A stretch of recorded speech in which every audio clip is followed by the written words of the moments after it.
landscape.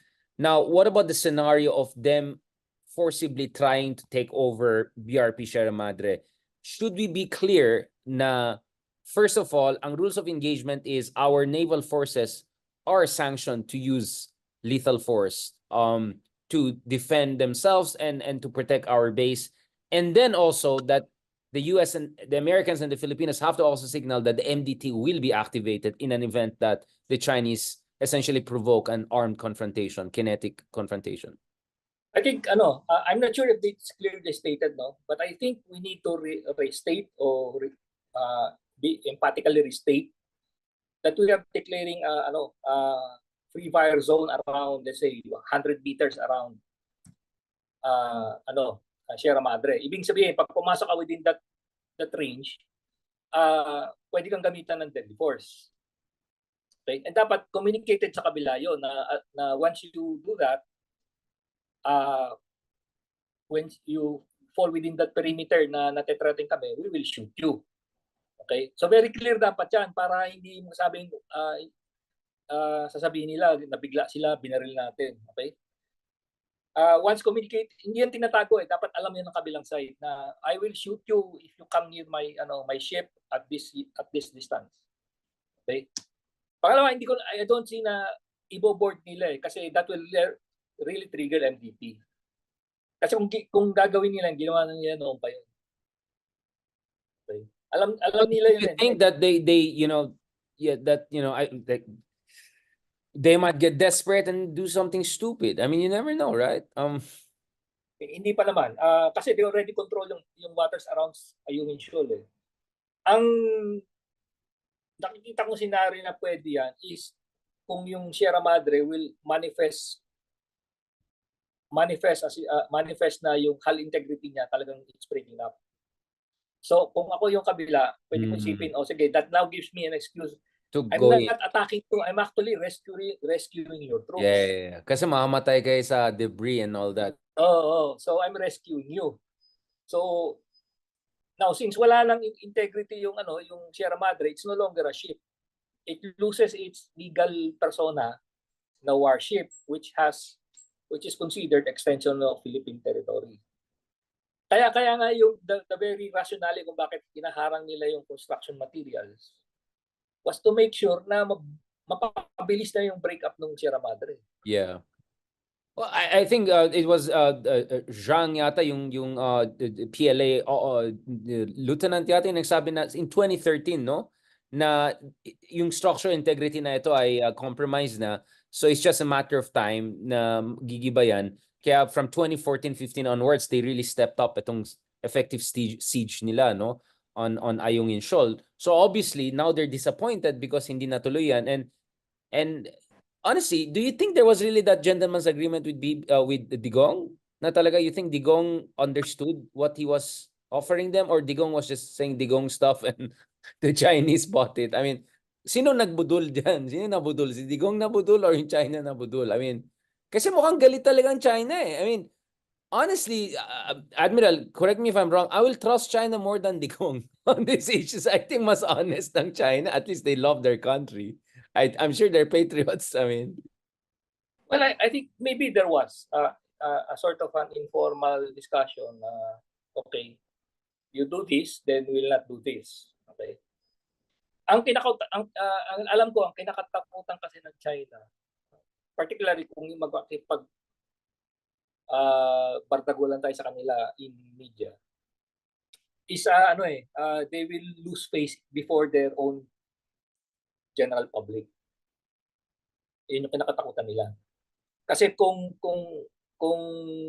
magagalit sa kanila yung Chinese population nila, then they have to be more aggressive.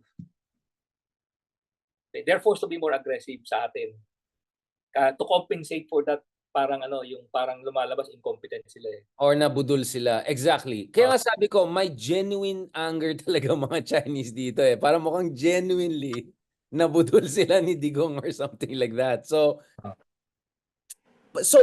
what could be the off-ramp for China?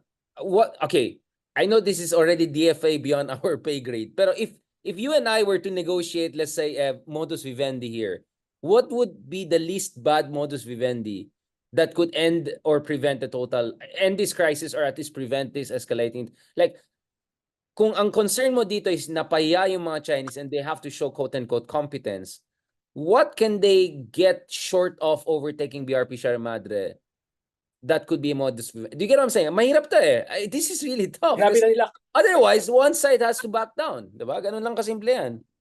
sinabi na nila Dr. Richard yung off-ramp nila. I think a month ago, a few weeks ago. If you really listen closely, ang sabi nila, this was after yung we were trying to evacuate somebody na may sakit o may problema diyan sa nating Sierra Madre sa tropa. After that incident, sabi nila, if you just ask permission or inform us, we will let you pass. So to me, I interpret that as yung off-ramp na nila. Yun yung tributary respect. Parang just give us that kowtow, tributary charot. But of course, we'll get through it. Hindi palatable sa atin yun. Kasi that's already tantamount to saying, we recognize that you own that area or you have sovereign rights over that area. That's why we're asking permission. Yun yung yun yung sa ating side naman. Yung problema doon sa gano'n. Pero I think that is the off-ramp nila. Let me make a proposal. What if we make it this way? We pseudo-coordinate with them on Ayungin. They pseudo-coordinate with us on Panatag Shoal. I don't know. Like each side gets something for their... Parang sasabihin natin na hindi naman tayo nag-give up ng BRP. In fact nga, mga Chinese nagko-coordinate din sa atin sa Panatag. I don't know. Like, can't it be kind of a quid pro quo like that, whereby each of us, I don't know, create an illusion of joint control or something like that? I don't know.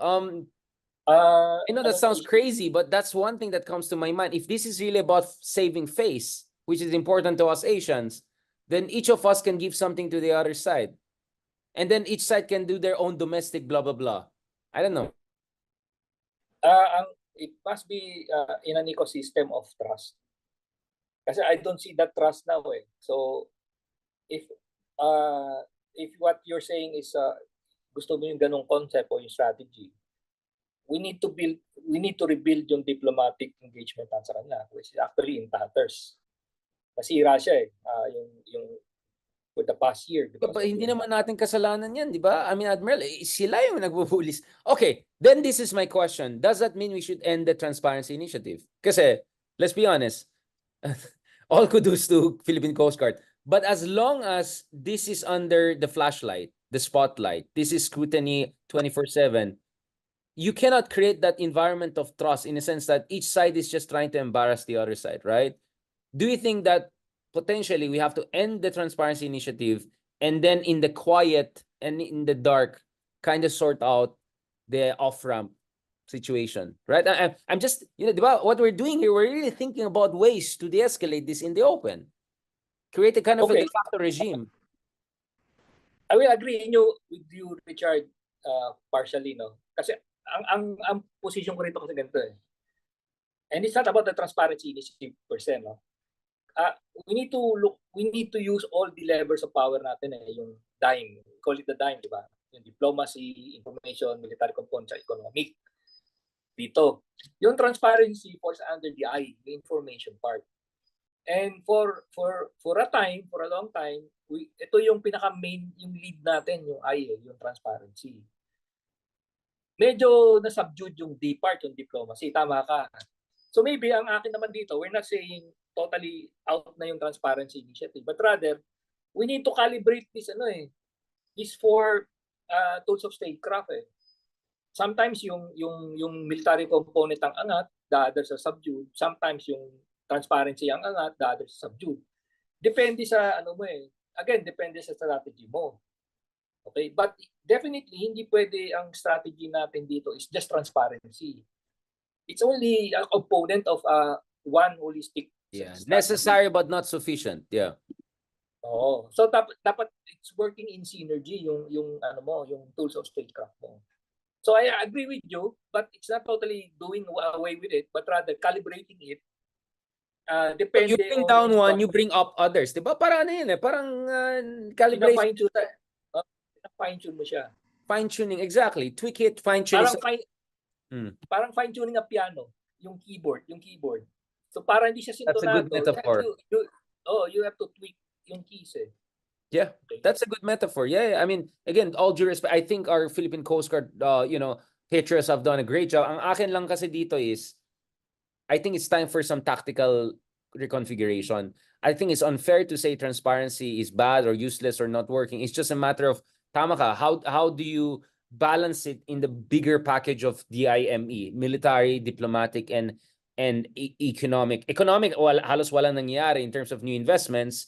Military, well, medyo malayo pa tayo sa China and time to. But going to the military part, maybe last part na ito, Admiral Ong, what about the proposals that we have to use faster boats, faster inflatable boats, and also proposals that the US could lease us some of their, I don't know, newly transfer probably some of the newly retired littoral combat ships, maybe lease us some of the more high-speed boats. I think the UK, British, the Pacific, di ba? Maganda yung ano na yan, version na yan. What about in terms of capacity building on that front? And lastly, should we also look at the scenario whereby the Americans de facto do an over-horizon joint patrols with us? Not directly with us, but always be kind of over the horizon with their warships and all of that. Oh, by the way, yes, tama yung iba. Gamit din tayo ng mga choppers, more helicopters, more drones. Is that an option? Including chopper ni Alice Go, yung mga ganon. Pwede natin gamitin yung mga ganon, Justice. I will not go for Admiral. Justice ako kasi I used it with Justice. Kanina ka pa, twice Admiral, sorry. Ay, hindi Kanina, twice. Oh my God, Admiral. Kasi kahapon lang with Justice Carlos. Sorry. Admiral. Okay, I will not go for faster boats. I will go for bigger boats. What I will do, yung doable, I will charter large bulk carrier cargo ships or charter an oil tanker. Yes, I saw that proposal. Yeah. Yung malaki, okay. Bibili ako 3. Magcha-charter ako 3. Isa para sa Ayungin, isa para sa Scarborough, isa para sa Binasyon. Okay? Tapos iaangkla ko na lang 'yon sa labas ng shoal. Okay. So, meron na siyang helicopter, pwede mo siyang lagyan ng rib o ng rubber boat. Tapos kompleto na, naka-store na lahat yung gamit doon. Hindi na kailangan umalis yung cargo ship na 'yon o yung oil tanker na 'yon. May sarili siyang desalination system, so we will just recycle salt water to purified water. Yun ang gagawin ko. Kahit i-water cannon yun, mas mataas yung freeboard dun eh. Okay? Kung bungguin nila, masaya sila. Kasi ang laki nun eh. So it's not faster, it's bigger. Okay? Yun din yung rationale nila why they constructed yung yung tinatawag nila monster Coast Guard vessel, yung monster ship. Which has been loitering around our exclusive economic zone for the past few days. Okay. So bigger, and you don't need to leave pag may bagyo. Just stay there. That's a good point. Yeah. The reason why nagka-problema tayo sa Scarborough Shoal noon before, kasi may bagyo noon eh, and our ships had to leave for shelter. Okay. Kaya naungusan tayo rin, naisahan tayo ron. Okay. So if you have bigger ships, you can stay there as long as you want. So that's my solution. Yeah, I've seen that proposal too. Why not both? Go big, go fast. Go big and then magpadala ka ng mga fast boat from those big vessels. Okay, a big boat, you anchor it there or loiter it there, it carries the fast boat. So you just exactly like, go big, go fast. Yeah. And you can carry helicopters on chopper. Exactly. You tick all the boxes. So kaya nga you disrupt yung niya eh. You have to disrupt you have to make the supply corridor irrelevant. Okay? The only way you can do that is you put in something there that doesn't need that supply corridor, and that's a bigger ship na kaya tumagal doon for even months or a year. Okay? Self-sustained siya, and it carries all the bells and whistles for naval activities. Then floating. So why they're not doing that so far? I mean, I've seen this proposal right and left, but bakit sa tingin nila hindi, bakit sa tingin mo, Admiral, they're not doing it yet? Because that's the next step? Because baka yung pork barrel masyadong malaki, walang budget for it? I mean, or maybe hindi ba kaya baka mahuthi ng mga Chinese yan? Baka ihuthi nila yan? I don't see them introducing anti-ship missile sa kasi meron din tayo kabibili lang natin ng BrahMos with the purpose of we're still in the phase na ini-install pa siya, pero once up and running na yan, so patas lang ang laban diyan. Or they do Somalia piracy style? Hindi. You think we can also defend it? Gusto nila umakyat ganyan? Hindi. Yung piracy, yung capability natin ng piracy, hindi sa kanila yun. Sa atin yun. Sa atin yun. I mean, you want another crazy idea? Yung ba yung Badyaw at saka mga Moro, isama natin? Yung mga retired na Abu Sayyaf, yung yung mga Moro at saka mga Badyaw. Oh. Yung mga nagbalik buhay, nag-mainstream na. Reintegration, demobilization. Nag-demobilize ng mga Abu Sayyaf, pwede nating i-repurpose yun. Okay. That's tayo naman tayo mag-board sa kanila. Okay. Tapos isama mo yung Badyaw para kung tumalon yan sa tubig, di mo makapulabol yan. Forever yan. Ang katapat lang naman doon, maglagay tayo ng training school sa sa Hulo. Para ma-process sila, ma-train, ma-process, then reintegrate to the force. Then you have this ex Abu Sayyaf and mga Badyaw na as your main yung tropa gagamitin natin doon. Shock team, well, I mean, or boarding team mo. Why not, diba? And you're gonna help the peace process in Mindanao. I mean, why not? Diba? You provide employment, you help reintegration. Correct. Yeah, I mean, tinanong ko rin kay Justice yun eh. Na Saka doon, sanay sila sa mga melee weapons. Okay. Machete, bolo. Machete. Yeah. So, and Admiral, do you think we also need Krav Maga training sa mga Navy natin? Hindi lang yung self-defense, yung mga defense pack, yung ganun, di ba? Yun ang gusto ko sa Krav Maga. It's defense offense kaagad eh. It's not just defense eh.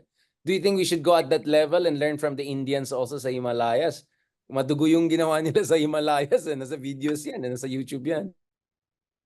Actually, when I was still the head of Naval Intelligence, merong Krav Maga instructor sa Manila kinontract namin So, to start training yung tropa namin So, pwede naman yun But,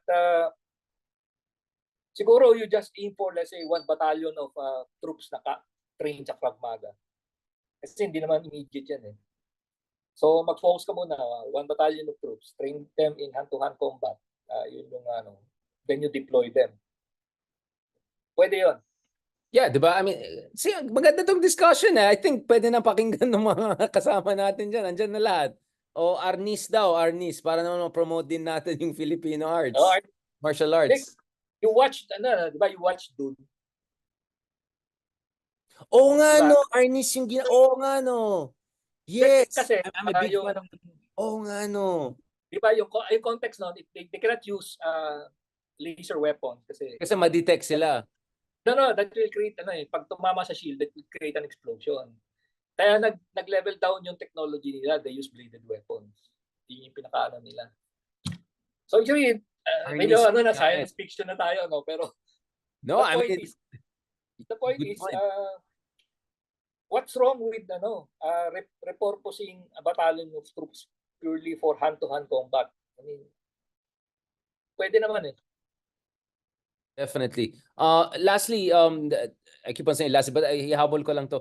I want to push a little bit on this. Do you think that the MDT, I mean, I know you answered it, Admiral, but be more, do you think the MDT should say not only armed attack, but any kind of fatal assault?